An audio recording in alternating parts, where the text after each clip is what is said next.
आप सभी का आपके अपने YouTube channel legal and social awareness में एक बार फिर बहुत बहुत स्वागत है। मैं करीम अहमद सिद्दीकी एडवोकेट।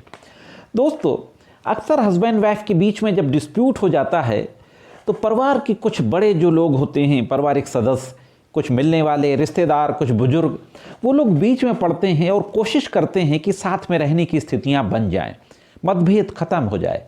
लेकिन कभी कभी मतभेद ज़्यादा बढ़ जाता है और साथ रहने की स्थिति नहीं होती। जब साथ रहने की गुंजाइश नहीं बचती है तो अलग होने की स्थितियों पर विचार किया जाता है, और जब अलग होने की स्थिति पर किसी नतीजे पर दोनों लोग पहुंचते हैं तो आपस में एक सेटलमेंट तैयार किया जाता है, एक समझौता नामा तैयार किया जाता है, कहीं कहीं पर इकरारनामा भी तैयार किया जाता है। और समझौते नामे में दोनों पक्षों की जो शर्तें होती हैं उन शर्तों को लेट डाउन किया जाता है।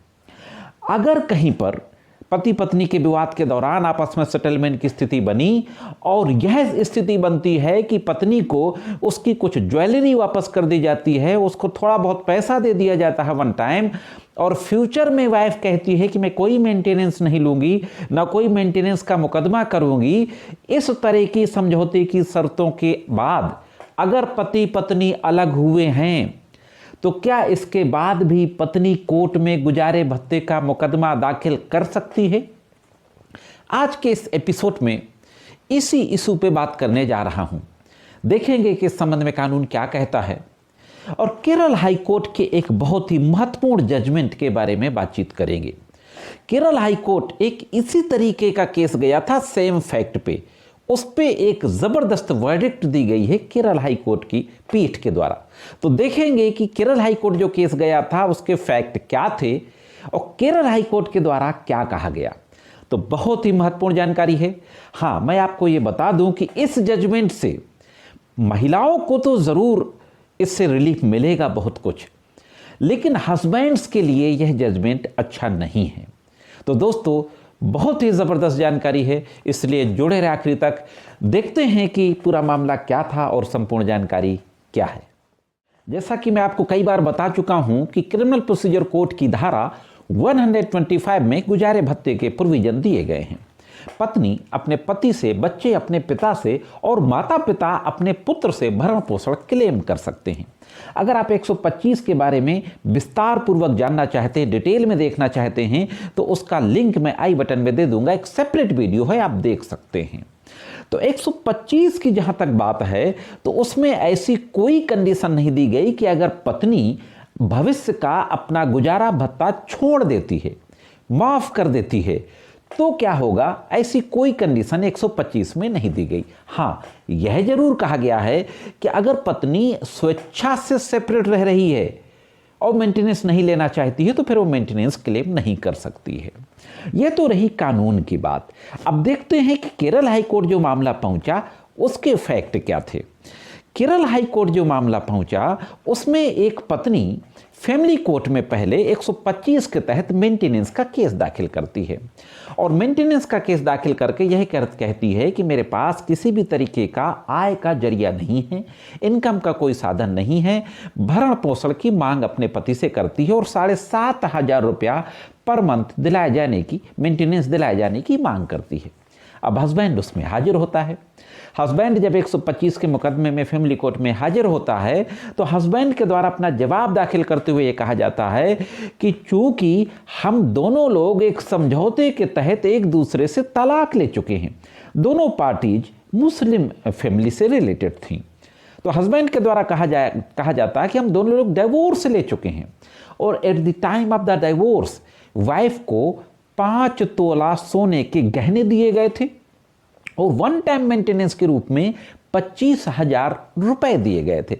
लिहाजा ये होने के बाद, इस तरीके का समझौता होने के बाद पत्नी मेंटेनेंस क्लेम नहीं कर सकती है, मेंटेनेंस का मुकदमा दाखिल नहीं कर सकती है।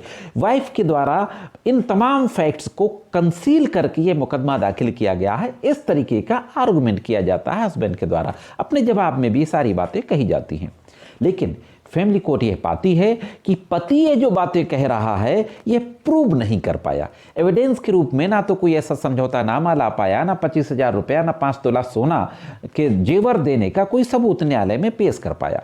पत्नी कुछ कर रही है ऐसा भी कोई एविडेंस कोर्ट में पेश नहीं कर पाया। और 4,500 रुपया प्रतिमाह मेंटेनेंस देने का आदेश पारित कर देती है। फैमिली कोर्ट साथियों, अब फैमिली कोर्ट के इस फैसले के खिलाफ पति के द्वारा केरल हाई कोर्ट के समक्ष क्रिमिनल रिवीजन दाखिल किया जाता है। तो अब देखते हैं कि केरल हाई कोर्ट में किस तरीके का आर्गुमेंट होता है और फाइनली केरल हाई कोर्ट के द्वारा किस तरीके का आदेश पारित किया जाता है। साथियों, पत्नी ने जो एक 125 सीआरपीसी का मुकदमा फैमिली कोर्ट में दाखिल किया, उसमें पति की जो आय बताई वो यह बताई कि ये किसी गल्फ कंट्री में कोई सुपरमार्केट चलाता है और भी कई बिजनेस रन करता है और मोर देन 90,000 पर मंथ की इनकम अर्जित कर रहा है। अब हाई कोर्ट के समक्ष क्रिमिनल रिवीजन दाखिल किया जाता है। क्रिमिनल रिवीजन नंबर आपकी स्क्रीन पे है। वहां पे हस्बैंड के द्वारा कहा जाता है कि फैमिली कोर्ट ने इस तथ्य को देखने में गलती की, नजरअंदाज किया। कौन सा तथ्य? यही कि हम समझौते के तहत एक दूसरे से तलाक ले चुके हैं, 5 तोले की सोने की ज्वेलरी और 25,000 रुपया नगद वन टाइम मेंटेनेंस दे चुके हैं। इस तरीके का अगर कोई समझौता रिटर्न में हस्बैंड वाइफ के बीच में हो जाता है तो फिर वो मेंटेनेंस क्लेम नहीं कर सकती है। यह आर्गुमेंट करते हुए कहा जाता है कि पत्नी ने, आगे कहा जाता है पति के द्वारा हाईकोर्ट में कि पत्नी ने स्वेच्छा से घर को छोड़ा, एक्स्ट्रा मैरिटल अफेयर्स बनाए और पत्नी की इसी बेवफाई के चलते मैं दूसरी शादी करने को मजबूर हुआ और मैं गल्फ कंट्री में छोटी सी दुकान चलाता हूं। 4,500 रुपया पर मंथ मेरे लिए देना बहुत ज़्यादा होगा। और इस तरीके से जो पैसा बांधा था फैमिली कोर्ट ने मेंटेनेंस को, उसको डिसमिस करने के लिए आर्गुमेंट किया जाता है। साथियों, ऑनरेबल केरला हाई कोर्ट की जो बेंच थी इस पूरे मामले को देखती है। पूरे मामले को देखने के बाद 2 महत्वपूर्ण केसला का जिक्र करती है। पहला केसला राजेश आर नायर वर्सेज मीरा बाबू 2013 का एक केस था, उसकी पूरी डिटेल आपकी स्क्रीन पर है। दूसरा विक्रम नायर वर्सेज ऐश्वर्या, ये 2018 का केस था, जो जिस जर्नल पब्लिश होता है, पूरी डिटेल आपकी स्क्रीन पे है। इन दोनों केसों का जिक्र किया जाता है और इन दोनों केसों का जिक्र करते हुए कई महत्वपूर्ण बात कही जाती है। अब देखते हैं कि हाईकोर्ट के द्वारा कौन सी महत्वपूर्ण टिप्पणी की जाती है। साथियों, ऑनरेबल केरला हाईकोर्ट की खंडपीठ जबरदस्त टिप्पणी करते हुए कहती है, प्रिंसिपल, एक नया प्रिंसिपल लेट डाउन किया जाता है केरला हाईकोर्ट के द्वारा कि अगर पति पत्नी के मध्य इस तरीके का कोई समझौता हुआ है कि वह अपना मेंटेनेंस छोड़ रही है तो इस तरह का समझौता पब्लिक पॉलिसी के खिलाफ है, अगेंस्ट द पब्लिक पॉलिसी। और इस तरीके का समझौता शुरू से ही वाइड है, अमान्य है। अब अनिशियो वाइड जो वर्ड यूज किया गया जजमेंट में कि इस तरीके का एग्रीमेंट शुरू से ही अब अनिशियो वाइड है और पब्लिक पॉलिसी के खिलाफ है। अगर इस तरीके का कोई समझौता हुआ भी है तो उसको माना नहीं जाएगा। और हाईकोर्ट यह भी कहता है कि पति इस तरीके का कोई समझौता पेश भी नहीं कर पाया, गोल्ड देने और पैसा 25,000 देने का भी कोई सबूत पेश नहीं कर पाया, पत्नी का कमाई से संबंधित भी कोई एविडेंस कोर्ट में प्रूव नहीं कर पाया।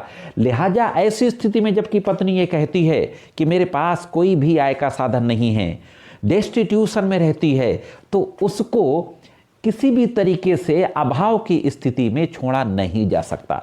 धारा 125 सीआरपीसी का जो मकसद था संसद को बनाने का, उसको भी डिस्कस किया जाता है हाईकोर्ट के द्वारा कि अभाव में जिंदगी व्यतीत करने वाली महिलाओं को जीवन यापन के लिए यह प्रोविजन बनाया गया। ऐसी स्थिति में अगर महिला के पास कोई आय का साधन नहीं है तो उसको अभाव की जिंदगी जीने के लिए छोड़ा नहीं जा सकता है। इस तरीके का कोई समझौता अगर होता भी है पति पत्नी के बीच में जिसमें अपना मेंटेनेंस छोड़ती है तो नहीं माना जाएगा।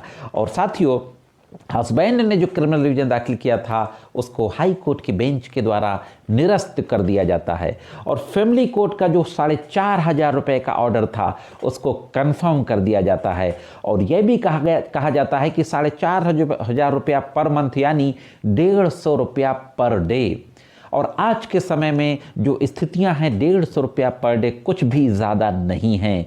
तो इस तरीके से दोस्तों हस्बैंड की बात नहीं मानी जाती है। तो उन मामलों में जहाँ के हस्बैंड वाइफ इस तरीके से समझौते के तहत आपस में अलग हो गए हैं कि पत्नी ने कोई मेंटेनेंस नहीं लेना, इस तरीके की बात कह के एग्रीमेंट बना के समझौता नामा लिख के अगर अलग हुए हैं, तो ऐसे पतियों के लिए उनकी पत्नियों के द्वारा जो पहले थी ज़रूर मुसीबत खड़ी हो सकती है।